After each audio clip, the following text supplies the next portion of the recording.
Орон төргийн хэмсэгчтэй ам нээвэл зочны ярилцлага хийж байна. Энэ удаагийн зочноор бид улсын хурлын гишүүн их баяртай уулзч ярилцж байна.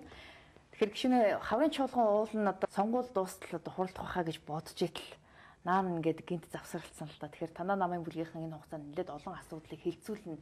Бас санаачилсан хуулиудаа ямар ч ихсэн оруулаад батлуулдаг юм а батлуулж чаддгүй юм ба гэхэд ядаж дэмжүүлчихнэ гэсэн юм бодолтой байсан уу? Бодхоор барах уу? Бэлдэж ийсэн. За. Ер нь энэ 4 жил парламент юу хийвэ гэдгээ дүгнэх ёстой шүү дээ. Бид ийм хийлээ, ийм бүтээлээ гэдэг олон томд хэлэх ёстой. Харамсалтай нэрх баригчд маань энд бас хэлэх, тайлагнах зүйл жоохон барагтай байсан юм болов.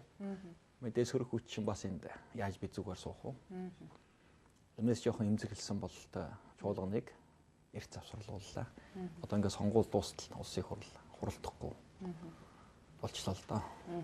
Таны хувьд бол Батлан хамгаалахын хууль дээр нэлээд ажлын хэсэг ахлаад ажиллаад ах шиг байсан шүү дээ. Тэгэхээр энэ хуулиад та ямар ч гэсэн энэ парламентын хугацаанд батлуулчих гэсэн бодолтой байсан уу? Би бодох биш томоохон нийгмийн салбарын шаардлага нь өөрөө энэ. Хүлээлт нь энэ. 2010 онд үндэсний аюулгүй байдлын үзэл баримтал батлагдсан гарсан. Үндэсний аюулгүй байдлын үзэл баримтал батлагдсан гараад дагалдах 2 том тулгуур бичиг баримт гардаг. Нэг талдаа гадаад бодлого үзэл баримтал, нөгөө талдаа Батлан хамгаалах үзэл баримтал буюу төрийн цэргийн номлол гэж харах учиртай юм. Ялангуяа энэ Батлан хамгаалах салбар төрийн цэргийн байгуулалт энэ бүрэлдэхүүнд ордог.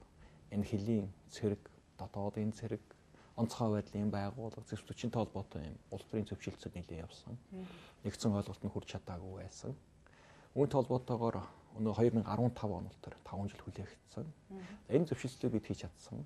Тэгээ 2010 онд төрийн цэргийн бодлого буюу Монгол улсын Батлан хамгаалах бодлогоо бид баталсан. За бодлого гарлаа. За энэ бодлого хэрэгжүүл Монгол улс. Энэ бодлого хэрэгжүүлэхийн тулд эрх зүйн орчин ямар байх ёстой вэ гэдэг асуудал тавигддаг. Энэ хүрээнд багц хуулийн өөрчлөлт. Цэргийн албаны тухай, цэргийн албан хаагч эрх зүйн байдлын тухай, зэвсэг хүчний тухай, Батлан хамгаалах тухай гэдэг багц хуулиуд өргөн баригдаад улсын хурлаар хэлэлцэж байгаа. Үндсэндээ энэ багц хууль маань 92 он. Анхны одоо Монгол улс өөрөө Батлан хамгаалах бодлогоо өөрчлөх юм шаардлага бий болсон. Өмнө бид чинь хуучнаар зөвлөлт бод улсын одоо улстай хамтарсан Батлан хамгаалах бодлого хамтарсан одоо ийм үйл ажиллагаа явуулдаг байсан.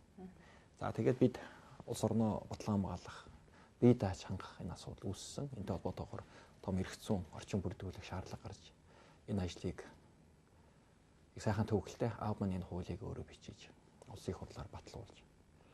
Анхны энэ өөрчлөлтийг эхэлсэн байдаг. Хэдэн жилийн өмнө гэсэн үг? Одоо 23 жилийн өмнө шүү дээ. Сая.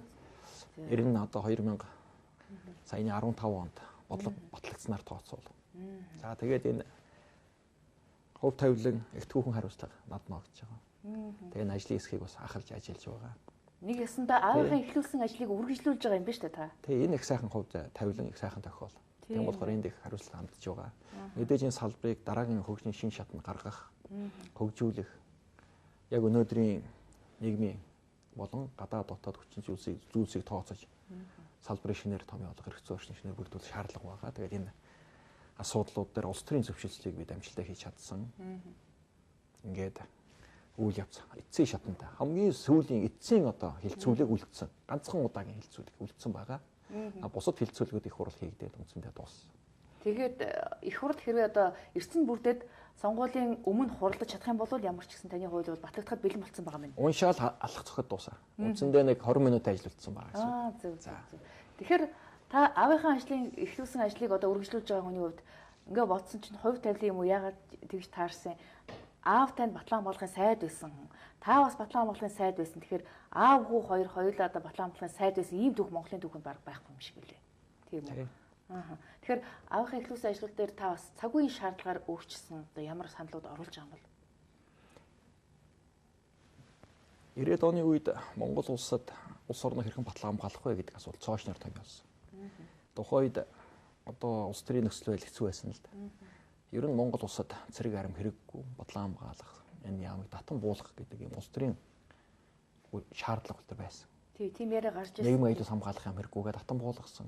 Ардын хэн шалхороо хэрэггүй татан буулгасан. Монгол цэрэг хэрэггүй гэж хэлсэн шүү дээ. Тэр үеийг даван туулж Монгол улсад цэрэг зэвсгэгчин айран байх ёстой гэдгийг ойлгуулж авч үлдэж чадсанараа тэр хууль эрх зүйн орчин тэрийг бүрдүүлсэн том гавьяа байдаг. За одоо бол бид Монгол улсад зэвсгэгч байх ёстой юм байна. За бүр энэ саяны батлагдсан бодлогоор бол энэ зэвсгэгч буюу мөрдөстэй энэ албыг бодлогын хувьд нэгтгэж чадсан. Хэлийн цэрэг бол цэрэг болохоор боллоо. Онцгой байдлын байгууллага бол цэрэг болсон. За Монгол улсад дотоодын цэргийг дахин сэргээх шаардлагатай гэдгийг бас улсын их хурл үзлээ. Ингээд зэвсгэгч энэ бүгдийг нийлүүлээд Монгол төрийн цэргийн байгуулалт гэдэг нэр томьёон дотор цоошин эрх зүйн орчин үүсэж байгаа. Нөгөө талаас нь өнөөдөр Монгол улсын манай цэрэг эрс олон улсад энхий дэмжих ажиллагаа идэвхтэй оролцож байгаа. Олон улсын хамтын нийгмийн хөдөлгөөний өмнө хүлээсэн үүргээ нэр төртөө биелүүлж байгаа.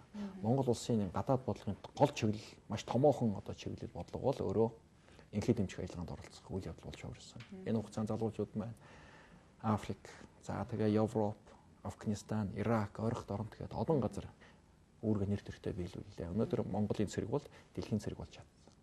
Тэгээ энэ дотор зэвсгэгчнийг хөгжүүлэх юм урт хугацааны бодлогууд явдیں۔ 15 жилийн бодлого яваад энэ 15 оноор дуусч байгаа. Одоо цаашид Монгол улс зэвсгэгчнийг хэрхэн хөгжүүлэх вэ гэдэг шинэ одоо хөгжлийн бодлогыг боловсруулж байгаа. Тийм болохоор эрх зүйн өөрчлөлтүүд яралтай хэрэгтэй байна. Энд салбарын хөгжлийг одоо шинэ дэвшинд гаргах юм бодлого гарах ёстой болсон. Тэгээ энэ үйл явц сая энэ их хурлын бүрэн эрхийн хугацаанд хийгдэж үндсэндээ дуусч байна. Тэгэхээр сая бас улсын их хурлаас бас энэ ипотекийн зээлийн асуудлыг бас дахин авч үзээд ямар ч гэсэн одоо зээлийн хүүг 5% бууруулах эхний алхмууд хийгдэж эхэллээ л дээ. Энэ асуудал дээр та бас зарим одоо өөрийн гэсэн саналуудыг хэлж байсан. Тэгэхээр одоогийн явж байгаа бодлого ер нь хэр зэрэг одоо зөв гэж үзэж байна. За энэ 5-6 жилийн өмнөх үйл явц шүү дээ. Энд нэг өөргөө жоохон магтчмаар байна. За. Энэ үйл хөдлөх тухай хууль, үйл хөдлөх хөрөнгөөр барьцаалагдсан үн цаасны тухай хууль гэдэг энэ миний хууль байна. Оо таасан ч юм уу? Би энэ хуулийн ажлын хэсгийн ахлагч. Энэ хуулийг би батлуулсан хүн байна. Оо за. Урд нь ярьдаг. Одоо хүн болгол ипотекийн зээлгээ яриад байна. Нийт сая сүүлийн тоогоор 83,000 орчим иргэн орон сууцны зээлтэй боллоо.